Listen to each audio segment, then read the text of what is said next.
By the end of this video, you're going to find out how this property here has lost me money, even though on paper and in theory it is a really good deal. So we bought this building for 46,000 or 47, I can't remember exact numbers.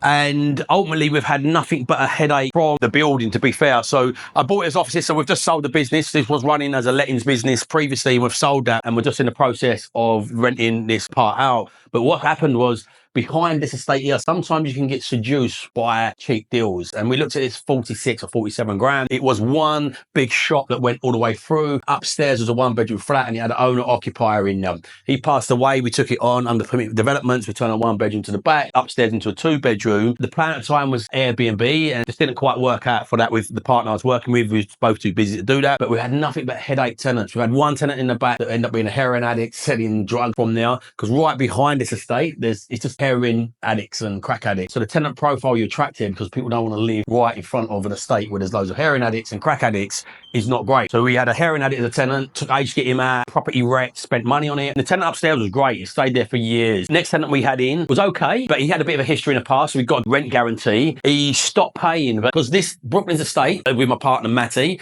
but I owned growth lettings beforehand, and Matty and Brooklyn's estate bought growth lettings off of me, but I still stayed as a partner. He took over the running. In the transition, the rent insurance didn't get executed quick enough, and ultimately we couldn't claim. It took us 36 months to get him out. When we got him out, he'd shit in the corner. The property was absolute bloody mess again. It was awful. So it cost us a load of money. So the little bit of money we had in the bank emptied from that, and then that tenant upstairs give notice, because this is a JV partner. I've got this with somebody, with a JV partner, this and 2 flats. So the money from them 2 flats wasn't supporting this, because the whole building was empty then, because Brooklyn's moved out. Downstairs we just evicted. Upstairs just give notice, which I was like, he was there for years and a good tenant, so a bit worried about getting a new tenant up there. But then we approached a social housing provider and they told us, okay, we will take this property off you, both of them, which I thought brilliant. No voids, no maintenance. Dragged the rails for 4 months. So this building was empty for 4 months. So we'd spent a load of money repairing it, thousands of pounds repairing it. I can't remember how much it was, but probably about 4 grand, putting a new kitchen in, repairing and cleaning up this shit.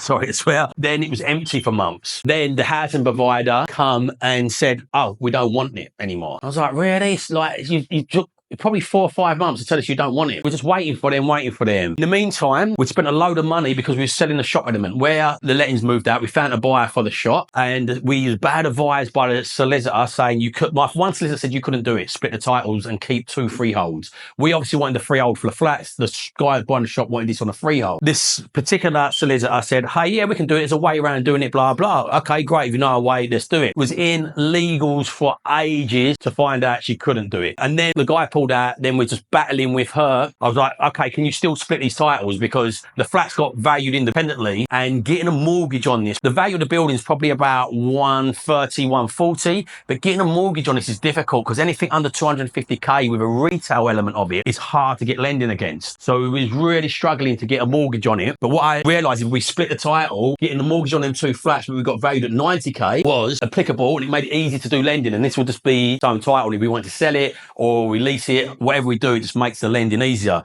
So had a battle with the solicitor saying, look, can you finish off the title splits? Yeah, it'd be this much money. And just challenged her, like, look, we had to pay for valuation and all this stuff because of you. I don't think it's fair that you charge us again. I think you should do this under goodwill. And they did in the end, but it took a massive battle to get that done. A lot of resources, a lot of time, a lot of headspace. So I just want to share this deal, because not everything is rainbows with unicorns flying over them rainbows, looking for pots of gold at the end and butterflies. It does come with challenges being a landlord, but is the challenges worth the rewards? For me, absolutely yes. When I zoom out and think about it, we've got a ton of equity in this and the other building we've got. It robbed the money we had in the bank, and I've had to top it up a little bit, but that'll top back up. The equity that's in there as well will bring it back round. The lesson of it is, make sure you do your due diligence. Don't get seduced by low value properties, and you want to learn how to find great properties that you don't get seduced on sitting on Rightmove. Make sure you watch this video here.